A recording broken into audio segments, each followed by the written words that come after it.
Ben Haines, one of the more recent podcast guests, is with me here at Makers Muses as part of Melbourne Food Wine Festival 2017. Thank you very much, Ben, for stepping away for a moment. Thank you very much, James. Good to see you again, mate. Ben, have you been involved with the Food and Wine Festival in previous years? Of course, this year marks the 25th anniversary. Yeah, that's right. I've not in the past done any events such as this one, but I've done a lot of smaller events, dinners. We're working directly with chefs, kind of more intimate settings. But no, it's nice. It's a nice jolt to come out of vintage and come into a room full of lots of winemakers and lots of wine lovers. It's great. Of course, one of the great things about the Melbourne Food and Wine Festival is that it's not restricted to Melbourne. There are events out in regional Victoria. Do you know if Langi has run events in previous years? Yeah, there's always been some activities happening out at Langi. It's a relatively remote cellar door out there, but we certainly do have activities out now, usually in our cellar and in our barrel hall area, which is always lovely.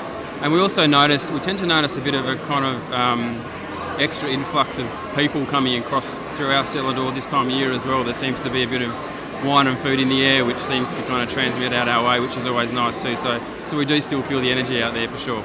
Are you involved with any other events this year?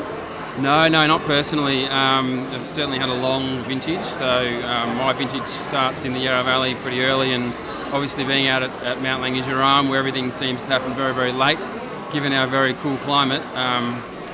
I've kind of got my focuses very much on winemaking this particular year, but certainly in the future I'm keen to get back involved with some of Melbourne's great chefs and do some more work with food and wine. So as far as the Makers and Muses event, what does the concept mean to you as far as someone who is both influenced and influences others? Looking at the board behind you, the Makers and Muses, and the tree of different iconic producers, both actually, when we say iconic, it doesn't necessarily mean that they are old. There's lots of new producers here as well.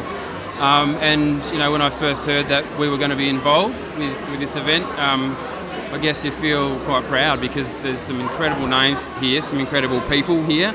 I was just having a chat to the likes of, Viv Thompson and Norm Latter, and it's just great to be a part of it, really. Great to catch up with everyone, socialise, and also feel very much a part of the industry. What do you think? Particularly like there's been we're being overly represented by Victorian producers here. What do you think is one of the exciting things about the Victorian wine industry? I made the move from South Australia to Victoria many years ago purely because I find cool climate winemaking very exciting, and I feel that there's a very, very open, supportive and progressive culture in winemaking and grape growing in Victoria, and that transcends across the types of varieties and styles, all the way through to the different types of people that are involved and the way that they are supportive with one another. And I think it is actually starting to transmit globally as well, which is particularly exciting too.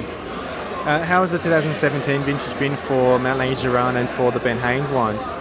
Yeah, look, it's been an excellent vintage. Lots of conversation today with various different winemakers about how things are in a little bit of a holding pattern at the moment, and we have had some kind of untimely weather, some untimely rains and some cool weather coming through, but all in all, the earlier part of vintage was almost perfect, really. We had beautiful natural acidities, wonderful flavour arriving nice and early in the fruit, and ferments look outstanding. And then on the other end of the spectrum, we've only just started harvesting Shiraz at the old block at Langi last week, and we've probably still got another 3 or 4 weeks to go of harvesting Shiraz in that pretty marginal cool part of the world.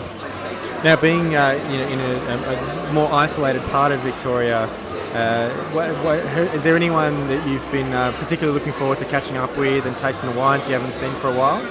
Oh, look, I won't lie, I do always enjoy catching up with the Yarra Valley alumni.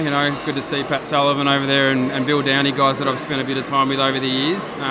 But equally, it's good to see some of the other guys from the Wild West, like the guys from Best out here, and catch up with Mark Walpole. He's always got some interesting stories. And just on that, it's really amazing how in your travels in the industry, how often the name Trevor Mast pops up. I was just talking to Mark Walpole, and he was telling me the story about how some of the Brunello clones of Sangiovese that are now planted out through the King Valley were originally handed over to him by Trevor Mast. So he's just amazing how in Victoria that name keeps popping up, which is again something that's very close to my heart.